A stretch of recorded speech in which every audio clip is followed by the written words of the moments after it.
Good morning. My name's Chris O'Brien. I'm Operations Section Chief Trainee, and it's a lovely day here on the fire. We have overcast skies, we have increased humidity, wonderful conditions for us to start making some really great progress on this fire. So we're going to start off today on the Gold Mountain fire, where we're showing 39,675 acres so far with 87% containment. Starting in the south end of the fire, divisions Alpha through Delta, we're all black down here. There's a little bit of heat out in the middle still. There will always be a little bit of heat out here in the middle until the snow comes. But really and truly, that's not threatening anything. It's certainly not threatening the lines, and everything's staying in place. So we're very pleased with what's going on down in here. Moving up into Foxtrot Hotel in Kilo, the crews have made some really excellent progress on suppression repair.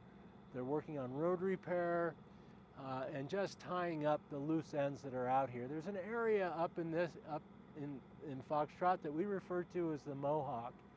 And it's actually an area of timber that sits between two rock ridges. So it looks a little bit like a mohawk.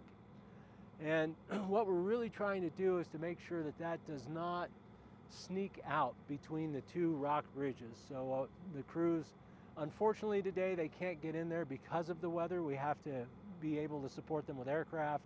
And because of the weather, we can't get the aircraft flying. So we can't get the crews up there today.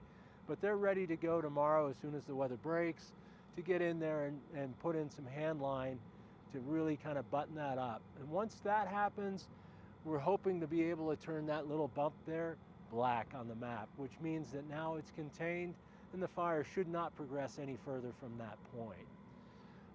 Moving over into Papa Romeo Uniform, up in this area, the Middle Fork and the East Fork, the crews have we've altered our strategy there a little bit, and what we're doing now is making sure that we're protecting the Silverjack Lake area, and we're working on getting this area here on the East Fork buttoned up and turn that line black.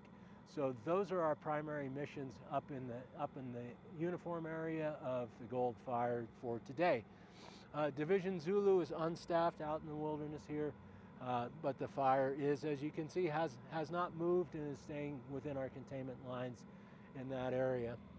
Moving over to the Elk Fire, which is now 7,404 acres and 35% contained.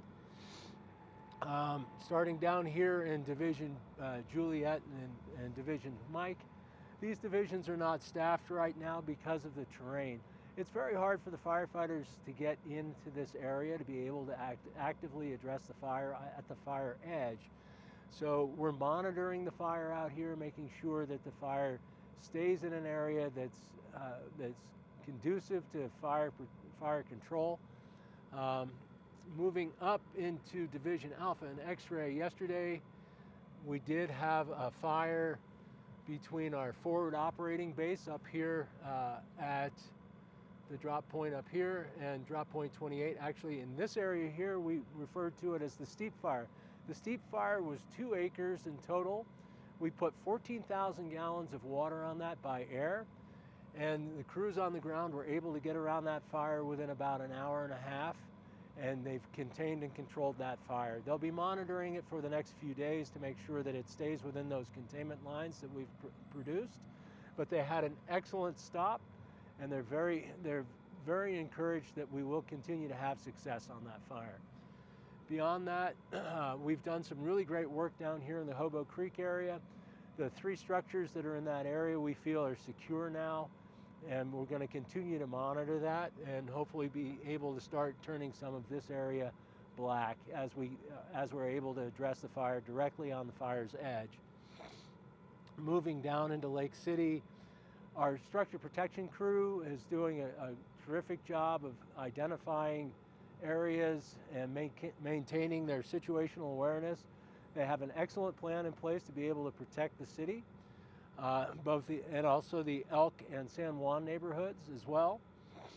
And they're getting great support coming out of Division Gulf down here in the southern end of the fire, where they'll be looking to put some dozer line in and bring that down to the road that'll help to protect this pipeline here. and will help to protect the north end of Lake City. So we're really looking forward to making some progress in there over the next couple of days. We do have a contingency plan, of course, out here to the east of the 149 corridor, and our plans are all set and approved and ready to go in case there's anything we need to do, the fire decides to move in that direction. Lastly, we do have night division on, and the night division's job is to be out here and a presence both in the community and in the 149 corridor. Their job is to make sure that the fire stays in place. If there's any need to address the fire during the night, if it became active for some reason, they're there, they're ready to go and start effecting suppression activities in a meaningful sort of way. So we're encouraged, we're working towards success, we're really happy to be here and supporting your communities, supporting our fire communities, and making everything that we do a meaningful and productive response to these two fires to help everybody here in Lake City, Hinsdale County, Gunnison County, Ouray. We're here to help. Thanks so much.